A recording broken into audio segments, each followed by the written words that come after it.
Yo, Hustle Daily, what's going on, Hustle Nation? Welcome back to another video. It's your boy Big Play Ray. Just want to let y'all know I'm gonna be doing some wrist bending this morning. I broke my wrist like 5 months ago, and I gotta be bending it. So I just want to let y'all know so y'all don't think I'm retarded. Smash that like button for your boy. You feel me? I appreciate y'all, and I love y'all for all y'all support. Follow me on Instagram. Let's see what she's talking about. I think she got robbed or something like that. I was approached by two men on the street, and they were able to steal $2,500 from me, and Wells Fargo is refusing to accept my claim. This happened a couple months ago, and I have tried so hard to get this claim accepted and have gone through so many hoops, provided so much information to my bank. So this is both a PSA and an ask for help, because I feel like I have done everything possible. A couple months ago, I was parking my car along the street to run into a store, and I was grabbing my bag from the seat behind me, so I had that door open. I also want to say I'm super alert. I am aware of my surroundings, and I am always really vigilant about like getting in and out of the car, going into places. And so when these men approached me, they really came out of nowhere. So I'm grabbing my bag, and all I hear is ma'am, ma'am, and these like two men running towards me. So initially I like freeze up and all the walls go up, and I am, like concerned. And they see that and they're like, no, it's okay. Like, we're just asking for donations. Like, that's all we're doing. And so obviously these guys are professionals and they know how to manipulate you. But it did drop my guard a little bit, and they came up and they had a poster board, and they had photos of what they said was their 5-year-old brother who was killed by gunfire. This was also the day that my sister was in labor and was at the hospital delivering my nephew, and so there was just so many emotions already going on. And then this is what they were coming to me with. So it was sympathetic, but I didn't have cash on me, and I told them that. I was like, I'm really sorry, I can't help. I don't have any cash on me. And I tried to kind of like move myself away. They were very insistent, and kind of their attitude started to change a little bit. So then the one guy is like, well, do you have Zelle? We'll take Zelle. And at this point, I get a sense that like they're not gonna leave, and I'm also wedged in between two men in the backseat of my car. So you want to like, I'm thinking like, just be nice, just like, because you don't want anything else to happen. And so after some back and forth, I was like, okay, fine, I can Zelle you $20. So I get my phone out, and that is ultimately what I guess that they were looking to do, because once I had my phone out, the attitude absolutely changes, and I just know that something's wrong. I thought something was, but like now I'm like, it's just confirmed. He's like, not Zelle, we're not going to take it. And I'm like, okay, well, I like I said, I don't have anything else. And they're like, it's not Zelle. And I was like, I have Venmo, like that's really all I have.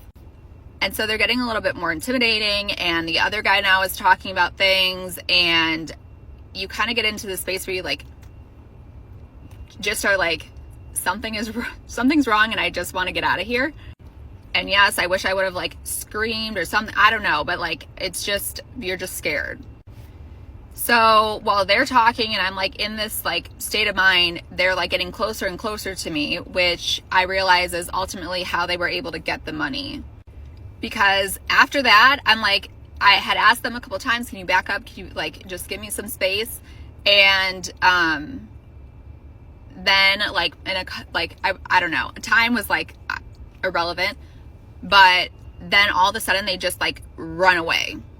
So like I immediately jump in my car, lock the doors, and then just like drive out of the immediate area, and I'm crying, like I'm just like, honestly, thank God they left. Okay, I'm just gonna move this to a part 2. Okay, this is part 2 of how I was approached by two men. They were able to steal $2,500 from me, and Wells Fargo, my bank, refuses to accept the claim. So after I drive off and I am out of the immediate area that this happened, I call the police and file a police report. I then check my banking app just to be sure, and sure enough, $2,500 has been debited. I call my bank right away. It's still pending, and this is all within minutes of this happening. So I call them, I report it, they cancel out my card. I was able to see from the transaction that this debit was actually from a PayPal account, and it also showed the actual name of the business that the PayPal account was linked to, which is going to be super helpful later on. So I'm like upset talking to the bank, telling them everything that happened. And I asked them, what the process is going to be moving forward. They tell me that they're going to investigate the claim, and that if they don't get back to me within their 10 business days, that they'll give me a provisional credit for this $2,500. I say, okay, great. How will you investigate this? Like, what is your process? And they said, well, what we'll have to do is reach out to the merchant, and the merchant will have to provide receipts of goods or services that prove that this was the correct transaction, like that they were in their right to charge me this amount. And I said, great, because I was robbed by these men, so there's no way that they're going to be able to provide receipts for this quote unquote business that they're using under this PayPal account. I then call every so often to make sure that they have all the documents. I give them a copy of the police report. I also, because just to be sure that this is how they're going to handle it, I ask about 4 people what their process is. And they all say they're going to reach out to the merchant. They're going to have to verify these things and request documentation, and then they'll be able to decide if it was, fraudulent or whatever. On the day that the provisional credit was applied was also the same day that later in the day they sent out a letter that said, we're denying your claim, and you're going to have to return, we're going to take back that provisional credit. So I call the bank and I ask how they came to that conclusion. And at this point, I have escalated things up to the executive office. And so I am told that because I was the phone that is in my possession is how they received the funds, because it was done through Apple Pay. And my phone was not compromised or stolen because they verified it when I called that it was the same number on file, that at that point, that was what they need to just deny the claim. So I asked if they actually did reach out to the merchant and verify, take the steps that they said that they were going to take. And they said no, that they didn't need to do that because I verified my phone number and my phone was still in my possession, and it was done electronically transferred through my phone. So I'm reading on Reddit, I'm Googling stuff, and I file a complaint with the Consumer Protection Bureau against my bank on this. The executive office calls me and they walk through everything, and I'm talking to someone and I explain the situation, and I also realize that throughout this time that the claim has been misnotated several different times throughout the process through different employees. They confirmed that that was the case as well, but said that it still wouldn't change their decision. So I go into a branch, and everyone that I go into when I speak to someone in person is like, oh my gosh, this should be so easy. You literally were robbed, you didn't consent to give them these funds, and they should be able to approve this claim. And so I've had people from the bank submit their own claims on my behalf, given the situation. From the executive office, I had been advised to, find these people and see if they'll just give me my money back, which is a crazy thought. And 2, there were suggestions of maybe any kind of phone, from my phone carrier, phone records or things like that, that would, they would be able to trace how the funds were taken from there. However, when I called Verizon, they don't store that information because it was through Apple Pay. So then I call Apple support and I explain the situation, and coincidentally enough, they would be able to look at those transactions, but Wells Fargo has a privacy agreement of some sort when you report a fraudulent activity or unknown charges on your card and they cancel your card out and they remove it from everything, it removes all that data. So there's nothing for them to see. However, they did let me know that because my phone was unlocked, if there was some sort of device used, like POS or something used, that there wouldn't necessarily be another verification. And so they would be able to take the funds that way. All right, I'm just going to do a part 3. Okay, I'm a little confused. I'm going to go back real quick and watch, and listen one more time, because wait, how did the fuck did they steal your money? I'm kind of confused, y'all, so I'm about to go back and watch it, but we're going to continue. We about to continue with the video, but I'm about to go back and watch and listen. Just listen real quick. I'm kind of confused. How the fuck they steal 25? Okay, this is part 3 of how I was approached by 2 men. They stole $2,500.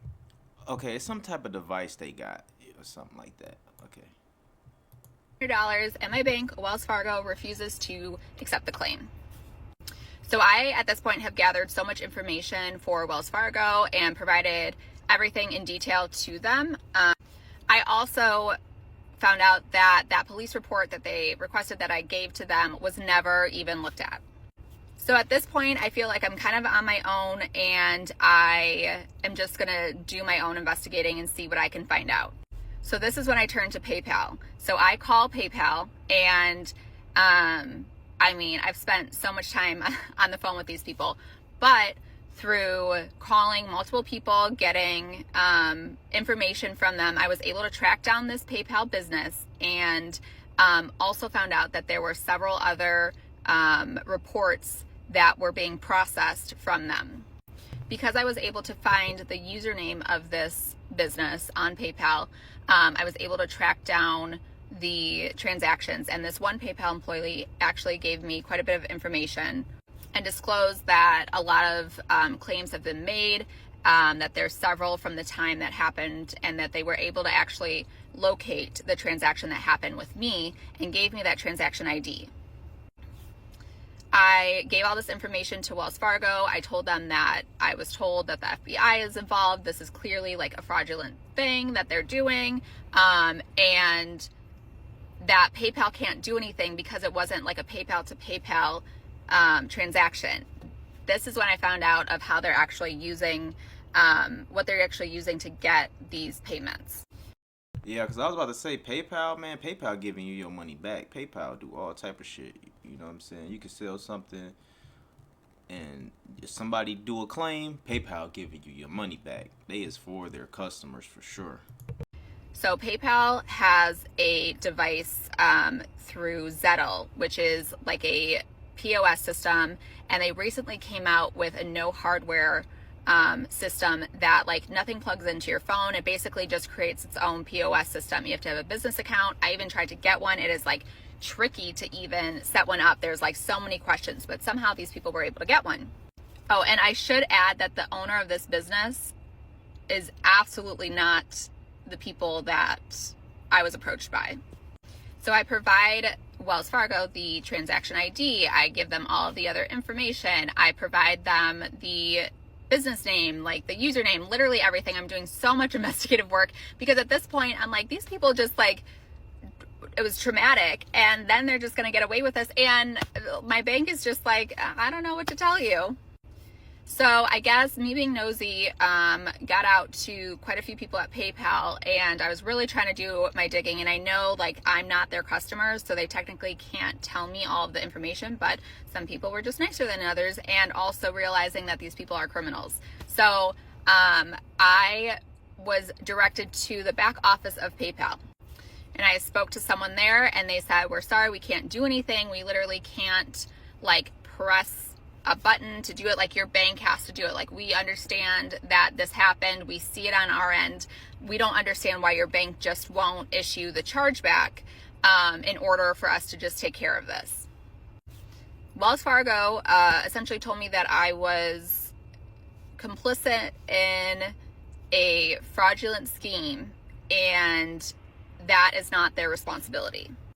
And when I asked how I was complicit in this, they said, well, willing or unwillingly, you were a part of this, and that doesn't mean that we have to cover that.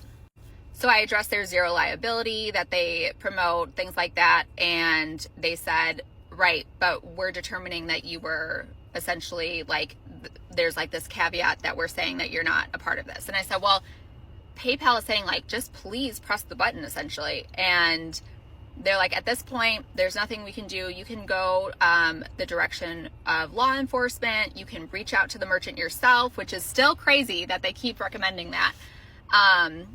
Merchant, these people, or, it is what it is. I also want to mention that while making those phone calls to PayPal, another employee told me that there was about 5 transactions that happened within 3 days of mine.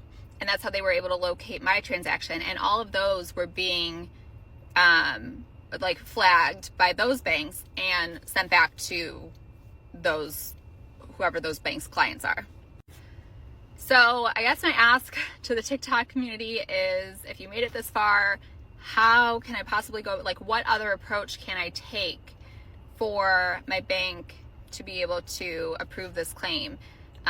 They say the more information I provide to them, that I can open up a new case. However, I did request proof of documentation, which they sent to me 30 days after. And the only thing in there just that was part of their decision is just that the electronic transfer was done through my phone and that I am still in possession of that phone. I also reached out to Visa, which is like what my card is under, and made a claim through them. But funny enough, it's like Wells Fargo said that it was up to Visa for this claim, but then Visa said that it's actually Wells Fargo. So I get just one person is pointing me in the other direction, and I just don't know what to do. And I would love to get this back, mostly so that these people just can't have it. So if you've had something similar happen, or have any suggestions, or work in this field, I don't know, I would love anything, and just please be nice. To all of the kind people on here that wrote really nice messages and... All right, somebody say, it's easy to say what you would have done as a third-party viewer. Try to be in that situation unexpectedly. You have no clue if these people have a gun or intentions to be violent. It's scary. And comments and offered great advice. Thank you. I really appreciate it.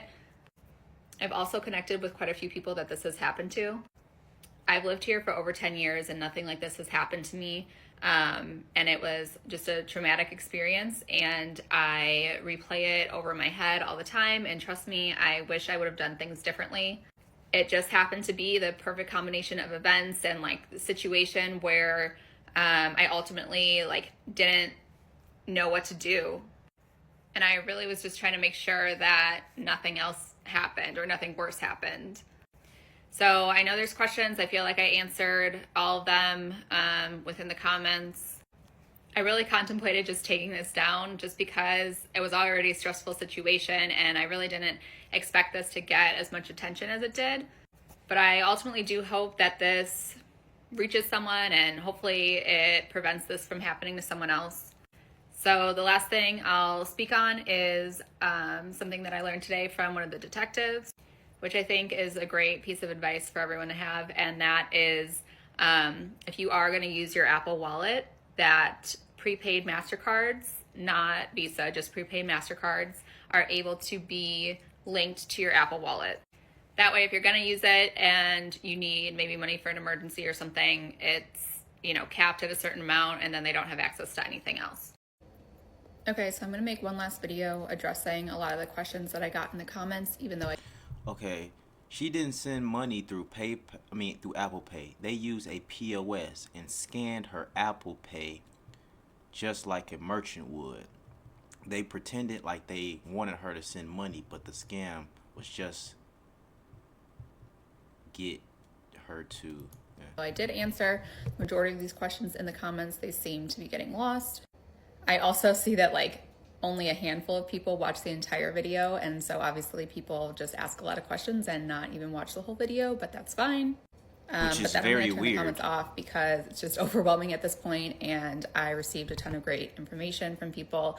And if this has happened to you, or you're genuinely concerned about something, I'm happy to forward all of the information. I'll just put it all together. Okay, so the first one is, and by the way, I wrote these questions down, so that's what I'm going to be looking at. The first question is, how was the money taken? So I didn't hand over my phone at any point. I did not plug in any numbers on anyone's devices at any point. The transaction information that I was able to get was from my bank, from my bank statement. I could not receive any Apple Pay transaction information because as soon as I called my bank, they canceled out my card, and then that removes all of the information in the Apple Wallet for any of those transactions attached to that card because the bank has some privacy agreement with them. The only reason I was able to deduce that it was a PayPal account is how the transaction was written or how it was listed on the bank statement. I had to do a lot of the investigation of this on my own, so the theories that I've come up with have been with information given from the bank and Apple support and PayPal. The bank suggested that my phone was compromised. Apple support said that if my phone was unlocked and they had a certain device, that they would be able to tap into my Apple Wallet. And then PayPal suggested the use of Zettle. I did request a copy of all the documentation that the bank used, and so hopefully once I review that, I'll have a clearer picture of how everything happened. I also requested documents from PayPal, which that needs to be done through law enforcement. Okay, next question. When I initially called the bank and explained it to them, the woman submitted the claim as doesn't remember this transaction. I was also told by the bank in a letter that my claim was denied because I didn't provide the additional information that they requested, which was false. And they later came back and said that that was a mistake that they sent that. I also was able to confirm that the police report was never reviewed before they submitted my denial. I also only called the bank after I called the police and made a report. So that was done right away. About security cameras, the police and detectives know where this took place, and they are looking to see if there's any security footage that they can use. I was able to track If this Chicago, no they ain't. what business the transaction was tied to, and I don't want to give out that name for safety reasons, but what I can say is that everyone that has reached out about similar experiences all have different businesses or names attached to those transactions. And all I know is from PayPal is that within the course of a couple days, there were several transactions done under this business. For everyone concerned about Wells Fargo for some reason, I'm not asking them to foot the bill on this. After speaking with the back office of PayPal, they confirmed the fraud and then told me that because it's not a PayPal to PayPal transaction, they can't initiate the return of the money. They did confirm that they would refund the charge and that they would seek those funds from the merchant's bank, but my bank needed to initiate that first. So I'm not asking Wells Fargo to cover the $2,500. I presented them with this evidence and am asking that they just initiate this so that PayPal can handle it on their end. PayPal has informed me that the account that this is tied to has been suspended and that they have 4 cases open at this time where that they're in the process of being refunded, and the latest date of those refunds being January 15th. Lastly, I'm in the process of moving my accounts from Wells Fargo to a credit union. So like I said, I'm going to turn off the comments, but if this happened to you or something similar and you're looking for the advice that I received on here, I'm going to put that all together in one document, and I'm happy to forward that to you. All right, I hope this lady really get her money back, but we all know Chicago is the home of the scammers. Chicago is the home of the scammers. They be scamming their asses off. I ain't gonna lie, that definitely is especially for a woman, 2 people walking up to you, making you feel uncomfortable while you just trying to, they walking up to you, you know what I'm saying? So I see she just trying to get them away from them. Some people do be kind of pressing you too. Y'all ever go to the mall and somebody in the middle of the mall, they got them stands at the middle of the mall, they might have perfume, clothes, or little gadgets, and they damn near begging you to come. Hey, come here. What? Come over here. Like, nigga, no. Like, I don't want to go over there, bro. I don't want to donate right now. I don't want to, you know what I'm saying? But, you feel me? Well, that's just a part of the sales. You got to, press people, you feel me? You know what I'm saying? So, just know that you getting pressed when somebody goddamn, hey, come here. Hey, it's up to you to be stand firm. Nah, I'm straight. I hit him with the, nah, I'm cool. You feel me? Like, get away from me. You know what I'm saying? And another thing I was gonna say is, have I had any problems with Wells Fargo? I think I had problems with Wells Fargo before. Y'all, they kicked me out, motherfuckers. What the fuck they kicked me out for? I forgot. Banks can literally like just get rid of you if they want to. I had another bank that just got rid of me, no reason. I was keeping like damn near all my money in that bank at one point. This was a while ago, and they still goddamn just got rid of me. I'm like, damn, what's going on with y'all? But I know, cash is, people don't like cash, but I do keep a little cash on me. I like fives and ones. I keep a lot of fives and ones on me at all times. You want to know why? Because I don't want to give my card to, like, if I go to a restaurant, let's just say you go to Applebee's. Y'all, everybody know Applebee's. You go to Applebee's and you know how the waitress, don't take my card in the back. You feel me? I always got fives and ones. You know what I'm saying? Cause guess what? I got all the change that you gonna need. You know what I'm saying? So that's why I keep fives and ones. I don't really even keep fives, ones, and like 2 20s. That's it. 2 or 3 20s. That's it. Like, I got fives and ones in my wallet right now. That's it. You feel me? So, get their ass away from you. Boom, boom. If you do want to donate, go. You know what I'm saying? You ain't taking my card and do nothing. You even got some little donation little spots. They be like, oh, we can't take cash, but if you can put it in. Oh, well, if you can't take cash, then shit, I can't do nothing with you. I'm not about to give you, no, I'm not about to be signing and doing none of that shit. I'm about to give you some of these fives and these ones. You feel me? But hopefully this girl get her money back, man. And y'all be safe out there. You feel me? It was really nowhere to avoid this. You wouldn't have known somebody had like some kind of device to take your goddamn money. It's crazy. Appreciate y'all for tuning in and rocking with me, man. It's your boy Ray, Big Play Ray. If this happened to you before, you got a situation like this, let us know in the comments below. All right? Peace.